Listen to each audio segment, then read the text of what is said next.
Temusala bigambo tebannasasula ssente zange nkyazibanja. Anna Harrison Nadiope mukyala wa Kyabazinga omukulu avuddemu omwasi kuba badde bamupokera omugambo nti ono yasasulwa. Gyosinzidde nkubuzaako awe bale nnyo bale ddala okuva wano ogobera enteekateeka zaffe ez'omuzinzi era ez'omuggundo okola kyamaanyi nnyo nnyini ddala. Nkugamba subscribing nga sharing nga commenting agenda ku mitimbagano gyaffe gyonna. Olabike ng'otugoberera tukukolera okufeffetta okw'omuzinzi era okw'omuggundo.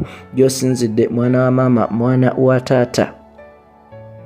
Amawulire agaliwo kaakati ge gabadde gagenda mu maaso okubanga gabungeeta wano ne wali nga galaganga omukyala Anna Harrison Nadiope ow'e Bungereza nga bwe yaweebwa omusimbi bw'atyo n'alabika ng'ajja mu nta eby'okukyankalanya n'okubanga azoganya embaga ya Kyabazinga. Bassebo ne bannyabo kyaddaaki ono avuddeyo n'akakasa nti nno tebamuwanga yadde n'omunwe gw'ennusu, n'olwekyo n'ategeeza nti nno bano akyabaliko ddala okutuuka nga bamuggyeemu wakati omusimbi gwe yasaasaanya omungi ku Kyabazinga. Ono ajjukirwa nnyo mu kaseera we yateekawo obunkenke obw'amaanyi mu mbaga eya Isebantu ne Inebantu gye twakakuba amabega olw'omukaaga luno, era nga bassebo ne bannyabo waliwo akasattira ak'amaanyi nga buli muntu yali alowooza nti oba oliawo ono anaatuuka wakati ku mukolo n'agenda mu maaso okubanga agukyankalanya n'okugulemesa. Bingi ebyaliwo, bingi ebyayogerwa, bingi bye walaba, bingi bye wategeera. Era mbagirawo ono ng'amaze yo okugamba nti kye yayita okukuŋŋaanya obujulizi bw'atyo yakwata ennyonyi n'addayo mu Bungereza. Wabula abangi ne batandika okubibungeesa wano ne wali nti kye yabadde ayagala yakifunye, baamuwadde omusimbi ne bamuggyamu n'akuuliita nagwo n'agenda nagwo.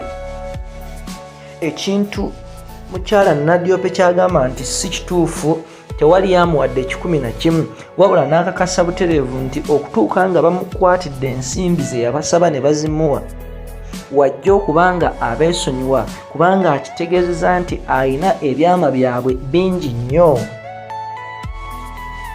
Ono avuddeyo n'ategeeza ne musajja mukulu agenda mu maaso okubanga amuwalampa ng'ono eyeeyita General Moses Bigirwa n'agamba nti ono ateekeddwa okubanga amwesonyiwa kubanga naye amuyinako ebyama bingi bwe yali agenda mu maaso okubanga amupokera nga bw'ateekeddwa okumuwa ssente bw'amuyambe wakati ku by'okwerinda n'okumutuusa ku mukolo.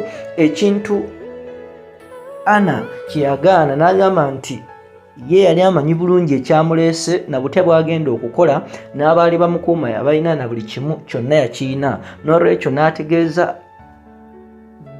Bigirwa nti amwesonyiwire ddala mu kaseera akafaanako bwe kati.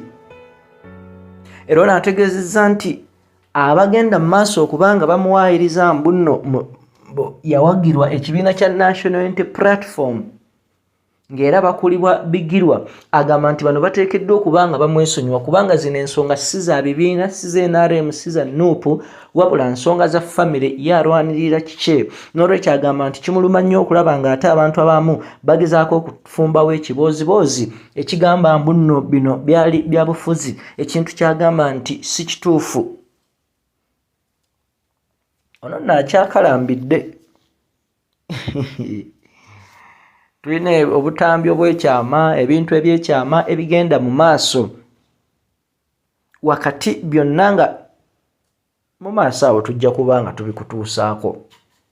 Kakati kola ekintu kimu, subscribing osharinga commenting, tweyongere okukolera okufeffetta okw'omuzinzi era okw'omuggundo.